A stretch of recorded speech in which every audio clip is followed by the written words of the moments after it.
नमस्कार दोस्तों, स्वागत है हमारे YouTube channel electrical engineering in Hindi में।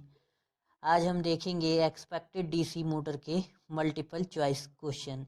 इसके पहले भी मैंने इस टॉपिक पर एक वीडियो और बना रखा है। अगर आपने उसको नहीं देखा है तो मैंने डिस्क्रिप्शन में उसका लिंक दे रखा है, वहाँ से आप जाकर देख सकते हैं। अगर आप इसका PDF चाहते हैं तो वो भी मैंने डिस्क्रिप्शन में उसका लिंक दे रखा है, वहाँ से आप जाकर डाउनलोड कर सकते हैं। चलिए शुरू करते हैं। In which of the following application DC series motor is invariably tried? इनमें से कौन से एप्लीकेशन के लिए डीसी मोटर जो है सहज रूप से ट्राई किया जाता है? तो देखिए, कार के स्टार्टर के रूप में जो है डीसी मोटर जो है सहज रूप से यूज किया जाता है। तो इसका आंसर है A, starter for a car. In DC machine fractional pitch winding is used. DC machine में फ्रैक्शनल पिच वाइंडिंग यूज किया जाता है। ए, टू इम्प्रूव कूलिंग, यानी कूलिंग को इम्प्रूव करने के लिए। B, to reduce copper losses, यानी कॉपर लॉसेस को रिड्यूस करने के लिए।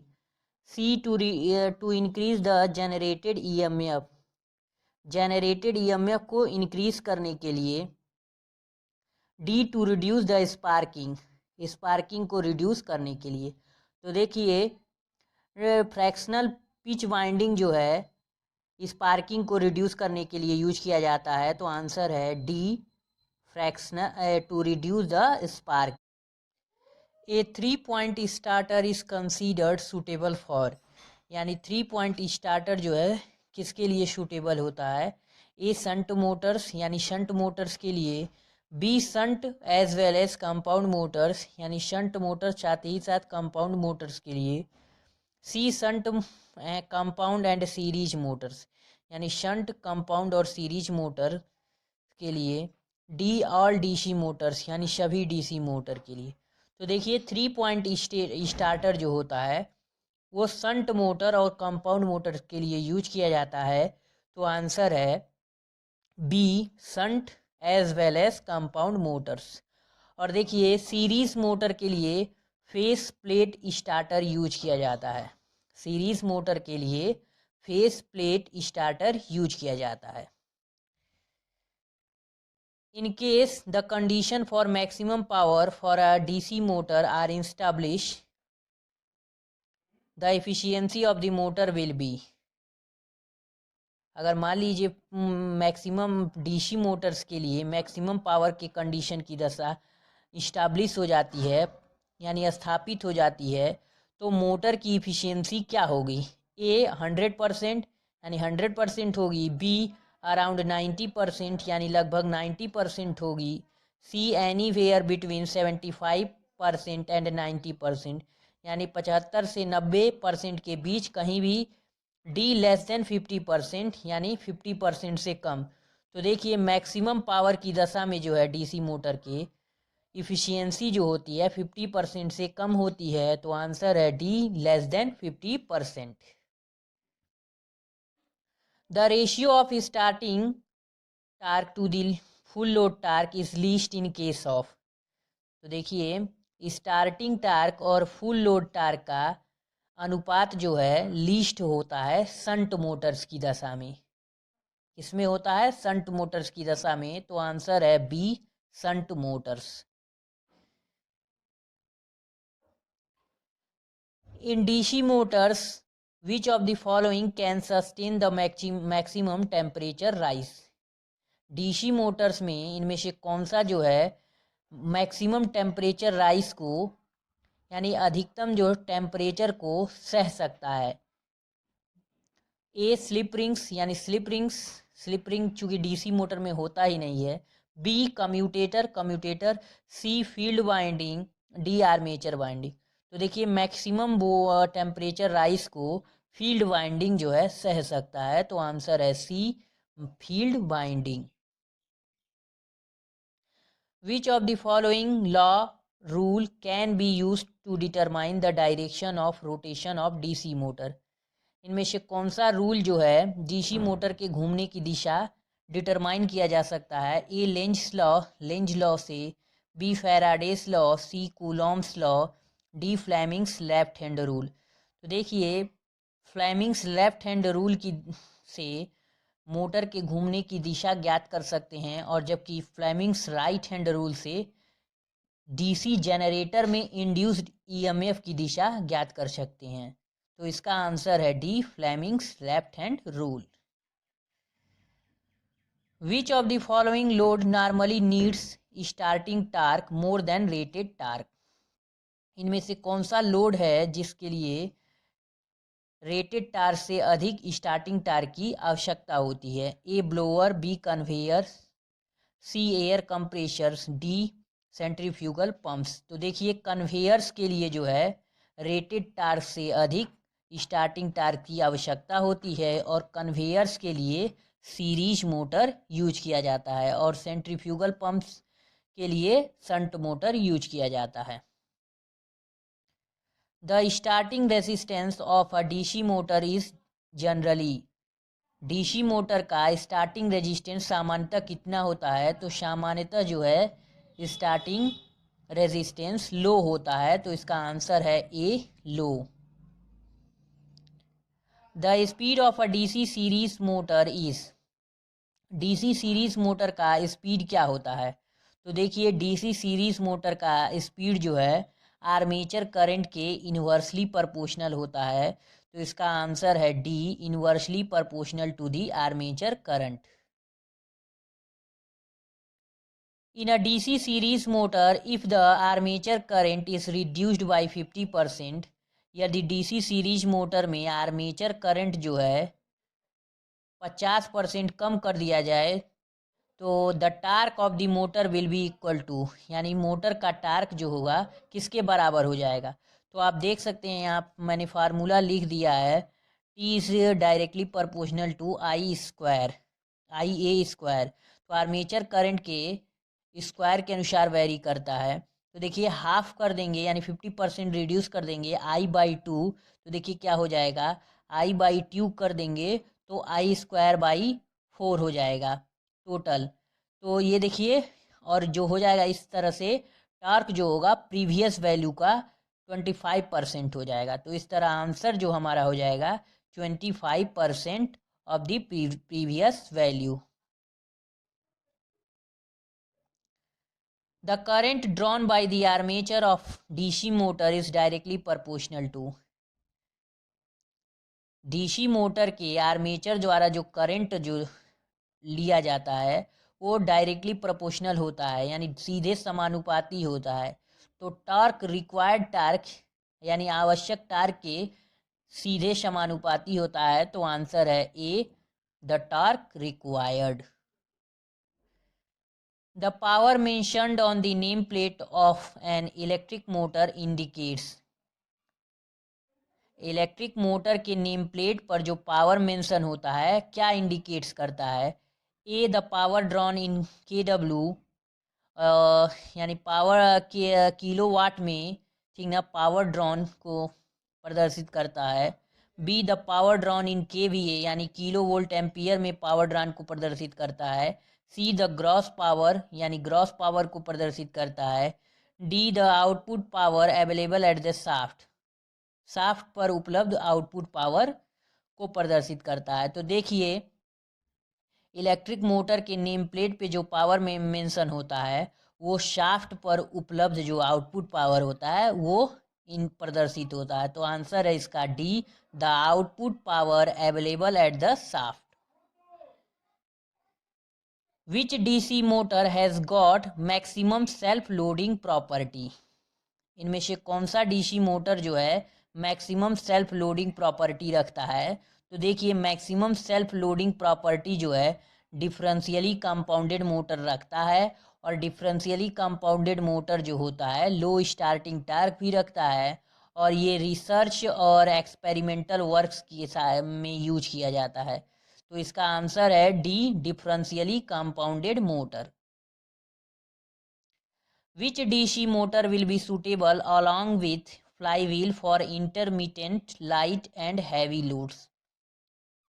इनमें से कौन सा डीसी मोटर जो है इंटरमिटेंट लाइट लोड और हैवी लोड्स के फ्लाईव्हील के साथ में यूज किया जाता है। A series motor, B shunt motor, C cumulatively compounded motor, D differentially compounded motor.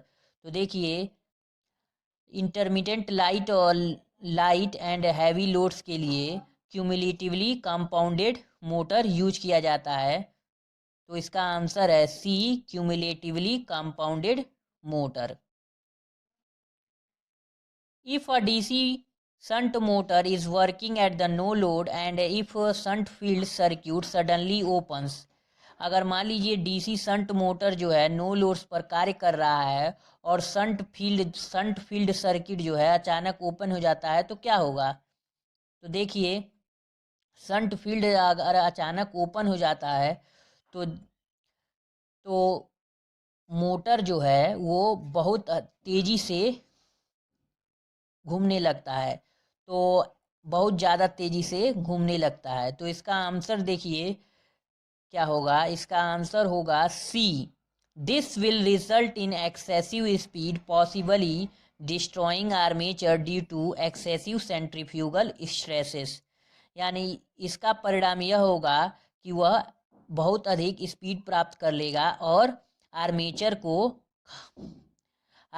को डिस्ट्रॉय कर देगा एक्सेसिव सेंट्रीफ्यूगल स्ट्रेसेस, यानी सेंट्रीफ्यूगल बहुत अधिक सेंट्रीफ्यूगल स्ट्रेसेस के कारण। तो आंसर है इसका C. DC series motor are used, यानी डीसी सीरीज मोटर यूज किया जाता है। A where load is constant, यानी जहां लोड कांस्टेंट होता है। B where load change frequently, जहां लोड लगातार चेंज होता है। C where constant operating speed is needed, जहां कांस्टेंट ऑपरेटिंग स्पीड की आवश्यकता होती है। D in none of the above situation, यानी ऊपर के दिए गए कोई भी सिचुएशन नहीं। तो देखिए डीसी सीरीज मोटर कहाँ यूज किया जाता है, तो डीसी सीरीज मोटर बिना लोड के यूज नहीं किया जाता है। यानी डीसी सीरीज मोटर को जब यूज करते हैं तो लोड कनेक्ट जरूर करते हैं। तो देखिए डीसी सीरीज मोटर को लोड कनेक्ट करते हैं और लोड जो है एक बार कनेक्ट हो जाएगा तो बीच बीच में लोड हम लगा सकते हैं, कुछ देर के लिए अधिक लोड हम दे सकते हैं। तो इसका इस तरह का कोई ऑप्शन नहीं है, तो इसलिए हो जाएगा इसका answer D in none of the above situation. For the same HP rating and full load speed following motor has poor starting torque. Same HP rating और फुल लोड स्पीड के लिए कौन सा मोटर जो है पुअर स्टार्टिंग टार्क रखता है। तो देखिए मैंने पहले ही बताया है डिफरेंशियली कंपाउंडेड मोटर जो है पुअर स्टार्टिंग टार्क रखता है। तो इसका आंसर है C differentially compounded motor. In case of conductively compensated DC series motor, यानी conductively compensated DC series motor की दशा में the compensating winding is provided, यानी कंपनसेटिंग वाइंडिंग प्रोवाइड किया जाता है। A as separately wound unit, यानी अलग वाउंड यूनिट के रूप में। B in parallel with armature binding, यानी आर्मेचर बाइंडिंग के पैरेलल में। C in series with armature binding, यानी आर्मेचर बाइंडिंग के साथ सीरीज में। D in parallel with field binding, यानी फील्ड बाइंडिंग के साथ पैरेलल में। तो देखिए कंपनसेटिंग वाइंडिंग जो होता है आर्मेचर वाइंडिंग के सीरीज में लगाया जाता है। तो इसका आंसर है C in series with armature winding.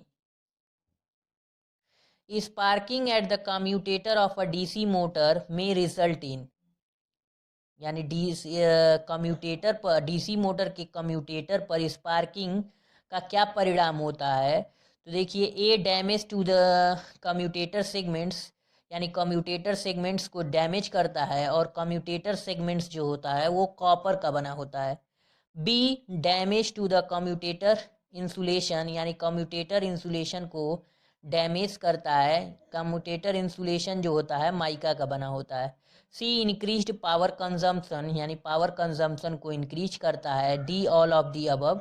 तो देखिए डीसी मोटर के कम्यूटेटर पर स्पार्किंग जो है कम्यूटेटर सेगमेंट्स को डैमेज करता है, कम्यूटेटर इंसुलेशन को भी डैमेज करता है और पावर कंजम्पशन को भी बढ़ाता है। तो इसका आंसर है D, all of the above. Which of the following motor is preferred for operation in highly explosive atmosphere? इनमें से कौन सा मोटर जो है हाईली एक्सप्लोसिव एटमॉस्फियर के लिए, यानी हाईली एक्सप्लोसिव एटमॉस्फियर के लिए के ऑपरेशन के लिए यूज किया जाता है? तो देखिए इसके लिए एयर मोटर यूज किया जाता है। तो आंसर है C, air motor. If the supply voltage for a DC motor is increase, यदि मान लीजिए डीसी मोटर का सप्लाई वोल्टेज इंक्रीज कर दिया जाए, which of the following will decrease, यानी कौन सा क्या चीज़ डिक्रीज होगा? A starting torque, B operating speed, C full load current, D all of the above. तो देखिए जब हम सप्लाई वोल्टेज को इंक्रीज कर देंगे डीसी मोटर को, तो फुल लोड टॉर्क जो है वो डिक्रीज हो जाएगा। तो आंसर है C, full load current, full load current decrease हो जाएगा। तो आंसर है C, full load current. Which one of the following is not the function of pole shoe in a DC machine? DC machine में कौन सा function यानी कार्य पोल शू का नहीं है? तो देखिए A to reduce eddy current loss, यानी ईडी करंट लॉस को कम करना, B to support the field coil, यानी फील्ड कॉयल्स को सपोर्ट करना, C to spread out flux for better uniformity, D to reduce the reluctance of the magnetic path. तो देखिए DC machine में पोल शू का क्या कार्य है? पोल शू का कार्य जो है फील्ड कॉइल्स को सपोर्ट करना है और फ्लक्स को फैलाना, यूनिफॉर्म फ्लक्स डेंसिटी प्राप्त करने के लिए फ्लक्स को फैलाना और मैग्नेटिक पाथ के रिलक्टेंस को कम करना।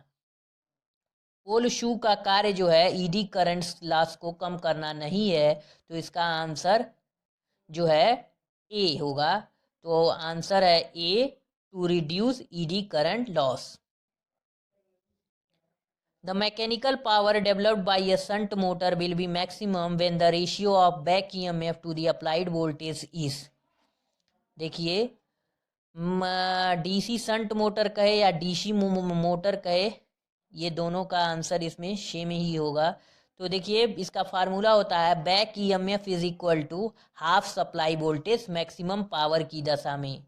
मैक्सिमम पावर मैकेनिकल पावर की दशा में जो होता है back EMF is equal to half supply voltage होता है।